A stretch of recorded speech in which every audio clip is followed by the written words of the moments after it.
What is up, everyone? All right, today, first week New York Times reading vlog. As you guys know, I was subscribed to the New York Times a week ago, and I'm going to be subscribed for 4 weeks, and I'm going to be kind of like vlogging my experience. So this week, we're going to be talking about a good article, a bad article, and an ugly article in the opinion columnist section, which is actually like a fairly weird section to find. The New York Times website is laid out pretty badly and in a confusing way, but I will get to that in a future video, I think. So, the good article. We're just going to hop right in. Again, this is for columnists only. There were a lot of actually very good articles in the non-columnist opinion section, the contributors, some university professors. There were a lot of Black and Latino folks from different industries who talked about their experiences, like Chuck Roca talked about his experience on campaigns for 30 years, political campaigns, and how Black people were never really offered the promotions. They were always offered like the least important roles, like a lot of littler stuff.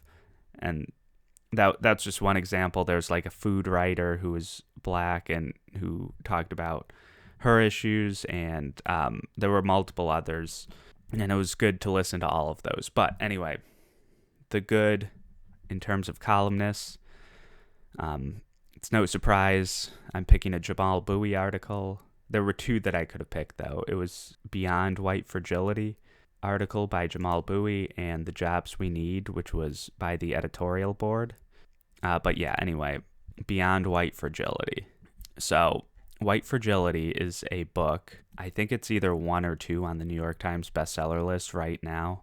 And it's written by a very privileged Black person, or at least they're like upper class now, at least. I'm not sure about their entire life. And I haven't read the book again, but the knock on the book is that it's kind of race reductionist. So it only talks about racial issues and doesn't tie those into economic issues, which is like what would be called race reductionist. There's also people who write class reductionist things that say, no, it's only about class and race has nothing to do with like oppression that people face. I find both of those like kind of stupid positions to one extent or another, because obviously they're related. There's intersectionality between poverty and race. And I mean, there's like poor white people and rich Black people. They both face oppressions that a rich white person would not face, even though they're different impressions. But yeah, anyway. Yeah, so Jamal Bowie goes through the history of race and class struggle. He talks about Reconstruction and W.E.B. Du Bois. Du Bois was a very famous writer from like the 1870s to like the 1930s. Writer, intellectual, all that. And yeah, I mean, Jamal Bowie, he's a great writer. There's a lot of history here that he incorporates. And then, of course, MLK, he was a huge civil rights leader, but he also had the Poor People's Campaign. And he wanted to include all people in poverty in that. And MLK famously said, "What's the use of being able to sit at a counter at a diner if you can't buy a burger," or something like that. But yeah, and then Bowie talks about the old labor slogan, Negro and white unite and fight. But yeah, he always like links all these interesting historical texts by famous, or not even famous, but like very important labor activists and like Black Lives Matter activists, for lack of a better term. I mean, it was called like different things, like civil rights activist or Reconstruction activist, or, but I mean, they were basically Black Lives Matter of their time. And yeah, I mean, he's not like explicitly dunking on the book White Fragility. And I think a lot of people, it would do them a lot of good to read White Fragility. But at the same time, there definitely needs to be more context in terms of class and poverty within the black community being a huge issue. And I mean, also the white community too, but like it's disproportionately targeted in the black community. And there was a good David Leonhardt article about that this week too, about the black and white income gap. And this article is definitely another honorable mention for the good category. But it talks about the black and white income gap. And according to government statistics, black people are making more than they were in the 50s compared to white people. But though he says these statistics are misleading because the wage gap between black and white people is still 51 cents on the dollar. Like black people make 51 cents on the dollar compared to white people. And the reason the government statistics are misleading is because it doesn't include like incarcerated people or people like out of the workforce, but you should include those people because that like looks at like societal issues of black people maybe having a tougher time getting hired or they're getting incarcerated at a higher rate. And make no mistake, a lot of times these incarcerated people are doing essentially slave labor. I know a lot of prisoners in California were the ones who were front and center of containing the horrible wildfires that they always experience. And they make like $1 an hour or like $1 a day, or it's like something that's just a total joke. But to be clear, there's no like specific rule that is like, only black people can fight fires in California and do the slave labor for us. No, it's not like that. It's just disproportionately black people, but it's still affecting white people too. And this sort of class exploitation, yes, you have to talk about race, but you also have to talk about class. And I think that's Bowie's main point of the article. Is just he's not explicitly going after the book White Fragility, but he's basically saying, hey, we also have to talk about class in this too. We need a working class white and black alliance is basically his point, and here he shows like historical precedent for that, and you know, I think it's great. So good, Jamal Bowie, David Lionheart, whatever. Definitely 2 good articles. 2 for the price of 1. How do you like that? All right, but yeah, that's just kind of my opinion. I mean, obviously I'm a white kid from the suburbs, so race is definitely not something that I have a whole lot of personal experience with, and I'm definitely had to do a lot more learning on race over the years than someone who has more lived experiences than me. And yeah, if you want, I mean, I'm always learning. If you guys want to comment, especially people within the non-white community, I'm definitely willing to listen. And yeah, I'd love to hear your takes, especially if you've read White Fragility too. Fragility. I can't pronounce that word. But yeah, comment down below what you think, and let's get into the hot garbage of the week. So I need a little bit of setup time before I talk about what article I'm picking and why it's bad. So last week on Tuesday, there were some important Democratic Party primaries in New York and Kentucky, and there was definitely an ideological battle going on in those primaries. Elliot Engel versus Jamal Bowman, where Bowman has a Sanders-esque ideology. Bernie Sanders supported Bowman. And then Engel was the one who had that seat for like 30 years or something and was endorsed by, Chuck Schumer, Hillary Clinton, and had like a bunch of PAC money. Republicans were donating to him at the end. So he was kind of like this corporate Democrat figure, and Bowman was the Bernie Sanders style progressive. Now, that was on Tuesday. Also on Tuesday of last week, an article comes out by Ross Douthat, and it's titled "The Second Defeat of Bernie Sanders." Now, listen, I know sometimes writers, like if you're covering like a World Series final or something, you'll have an article ready to go if the Astros win, and then you've got like an article ready to go if the Dodgers win. And that way you can get it published like ASAP, right as the game ends, and then people will be able to click on it, and you'll get that initial traction, and it's all about like clicks and stuff. And like same in politics too. Like November 7th, 2016, you'll have an article ready if Hillary Clinton wins or one if Donald Trump wins. But you don't publish both of the articles. You only publish the article that's like corresponds with what actually happened in reality. So Ross Douthat didn't do that.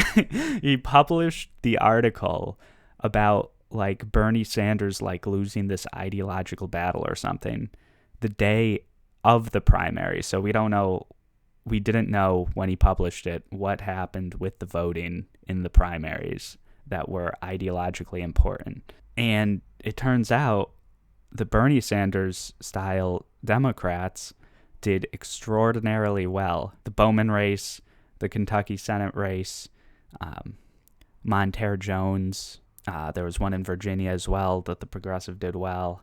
And I mean, AOC dominated in her primary reelection. So it seems like Sanders-style Democrats are doing phenomenally well. So I think Ross Douthat really jumped the gun. And I don't know if it's out of ignorance, if he like didn't know the primaries were going on. Because like he's not a Democrat. He admits that in his article. Or at least he's a conservative, he says. I don't know, maybe he's a Democrat. So yeah, maybe he didn't know the primary was happening that day. Or maybe he knew that the progressives were going to do well. This is like a little bit of a conspiracy hat, but stay with me.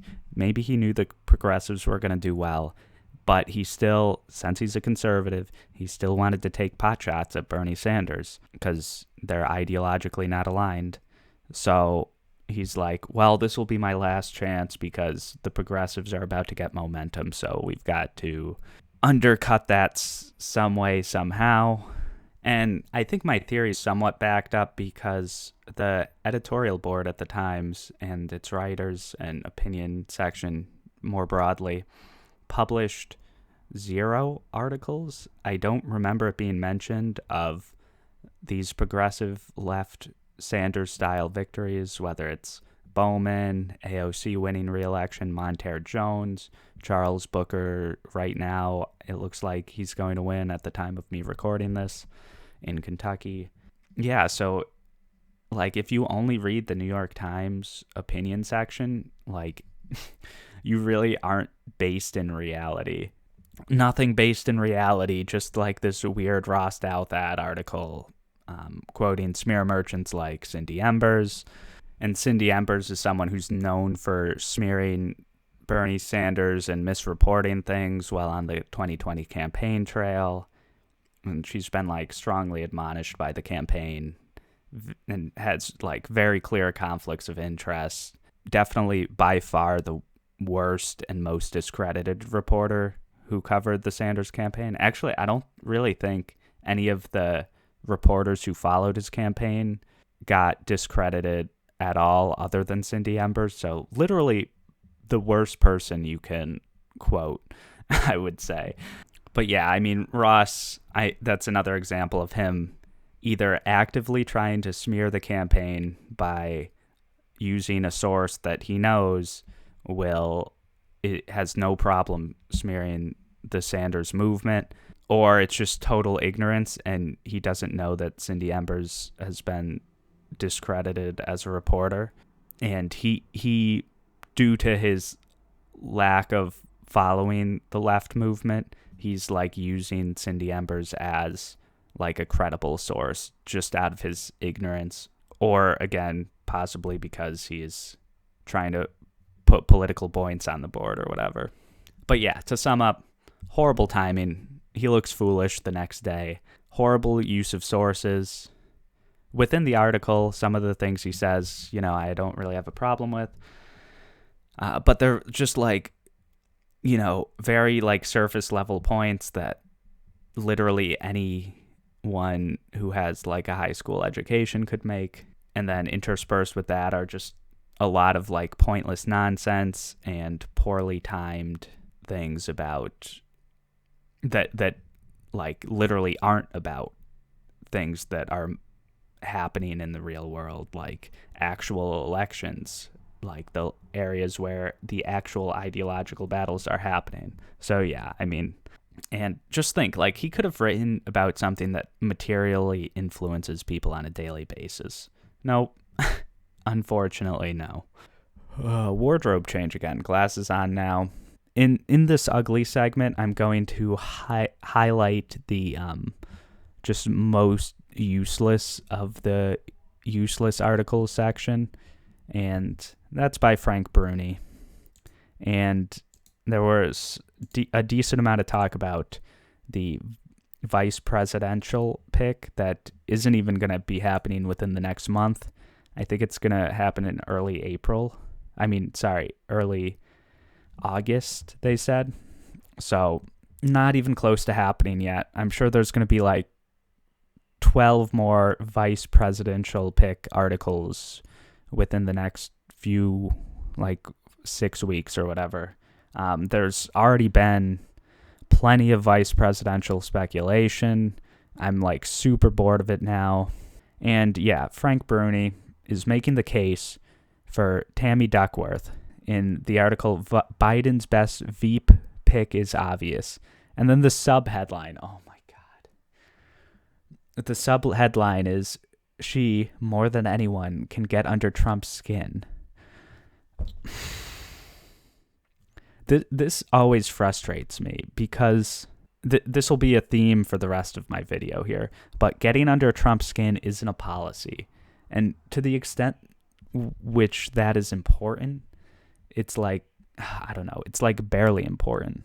But then he mentions a bunch of other things. So Tammy Duckworth, senator from Illinois. If you know anything about her, you probably know that she lost both her legs in Iraq, was awarded a Purple Heart. Yeah, obviously she's a war hero. It's very tragic that happened. I do want to say, in addition to getting under Trump's skin, losing your legs in war is not a policy position. And I don't mean to be mean when I say that. And again, I sympathize greatly for her as a person, but her as a politician, that doesn't really do anything for me one way or another. Another thing he talks about is that she's Thai American. Yeah, again, not a policy position. Another thing he talks about, she's the first senator to be in office while having kids. So she had to take time off, which I'm totally fine with. I'm on board with. But again, not a policy position. She nicknamed Trump Cadet Bone Spurs, which I will say is a wee bit clever. Trump famously draft dodged by saying he had bone spurs, and it was clear lying. It makes me chuckle, but again, not a policy position. Bruni talks about Elizabeth Warren's age being a possible concern. Warren's also vying for the VP slot, maybe, but she probably won't get it. But again, age, not a policy position. He talks about Harris a bit. He talks about how Harris does with different minority groups and stuff. And from an electoral perspective, that might be important. But he later admits that vice presidential picks don't usually matter electorally, which is true when you look at the numbers. But, maybe it will matter electorally. So, you can't just pick anyone unless you're John McCain in 2008. But, most people, try to pick someone who they think will be helpful. But again, not a policy position, but maybe more relevant than anything else I've talked about in terms of who Biden should pick as vice president. And he literally got the opportunity to ask Tammy Duckworth questions. Now, we're going to do a quiz, okay? A pop quiz. Will Frank Bruni ask Tammy Duckworth a policy-related question? A, yes. B, no. I'll give you guys 10 seconds to put it in the comments. Do you think Frank Bruni will ask Tammy Duckworth a policy-related question? Oh, I'm going to read. I asked her whether she deems Trump a patriot. She said that he wraps himself in the American flag, a flag, she noted, that will someday drape her coffin. Now, this will be a direct quote. I would leap into a burning fire to pull that flag to safety, but I will fight to the death for your right to burn it. The irony is Frank Bruni asked her a not policy-related question, but she did come out with a spirited defense for the First Amendment. So I'm actually on board with her. I think flag burning should be fully legal. It should be covered under the First Amendment. So good on her, I guess. Bad on Frank Bruni, obviously.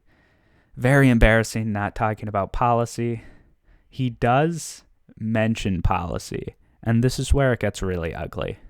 Like, the rest is just like whatever white noise, like, you know, like answers to trivia questions in 50 years, you know, like, who was the first senator who had a baby while in office? Or who is the senator who lost both her legs in Iraq and then became a senator or whatever? Apparently, this is my trivia voice. I don't know why. It's like a very weird voice. Okay, but yes, here he talks about policy.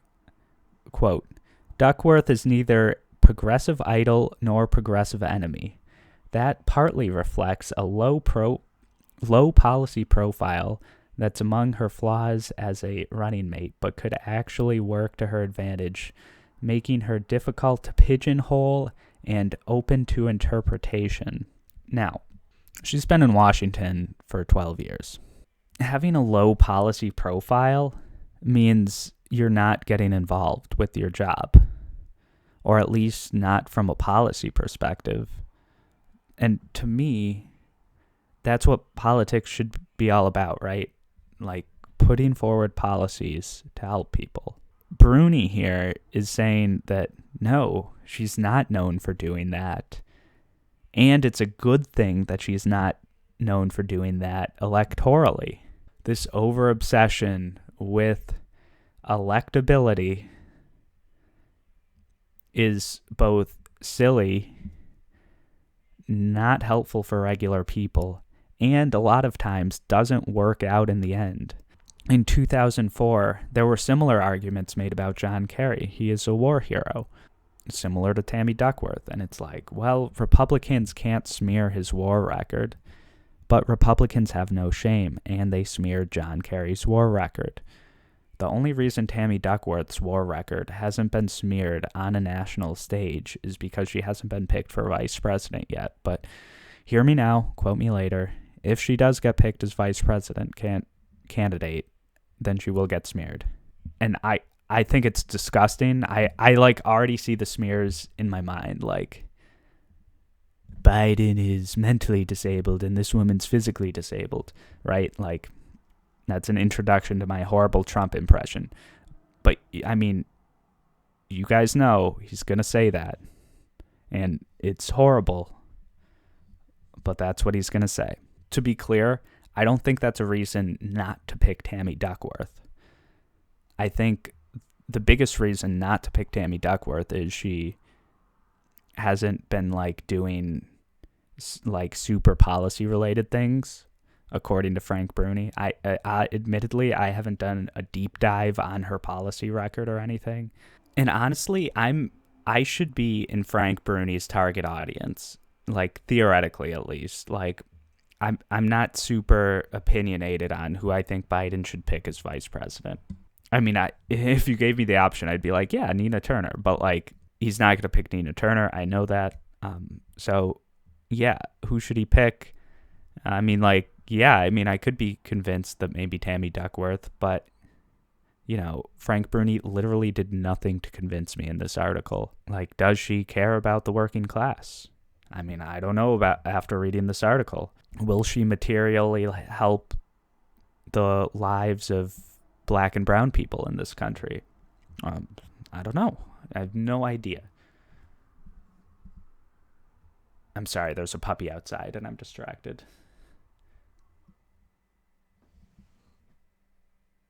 Oh my God, is he going to run in the street? Oh my God. The puppy almost died. All right. Wow. That was like the most horrifying thing I've ever seen in my life. Um I have no idea what I was saying.